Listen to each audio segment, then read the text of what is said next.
Friends అందరం కలిసి Adilabad exhibition కి వచ్చి నైట్ 12 దాకా ఎగ్జిబిషన్ అంతా చూసేసి ఆదిలాబాద్ లో ఏమన్నా తిందాం అనుకుంటే మాకు ఫుడ్ దొరుకుతలేదు. అసలు ఇంతకు ఏమైందో చూసేద్దాం రండి. ఫ్రెండ్స్ అందరం కలిసి ఆదిలాబాద్ కి ఎంటర్ అయిపోయినాము. ఎంటర్ అయిపోయిన తర్వాత జూడియోకైతే వెళ్ళిపోయినాం ఫ్రెండ్స్ అందరం కలిసి. ఆదిలాబాద్ లో జూడియో ఓపెన్ అయిన తర్వాత సెకండ్ టైం ఇక్కడికి రావడం. మా ఫ్రెండ్స్ కి పైన్ షర్ట్ కొంటా సెలెక్ట్ చేయండి రా అంటే మా వాళ్ళు ఫోటోల మీదనే ఎగబడ్డారు.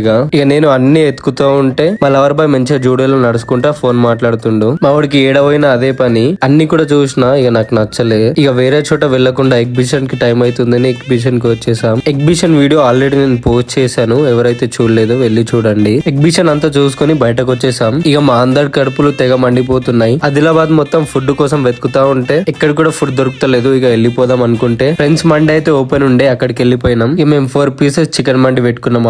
ఆర్డర్ వచ్చిన తర్వాత మా వాళ్ళు అయితే స్నాప్ తీస్తుర్రు. మా వాళ్ళకి స్నాప్ పెట్టకపోతే తిండే పోదు. వాళ్ళు ఏమన్నా చేసుకో అని మజబూత్ తింటున్నా. మస్తు ఆకలి అవుతుంది.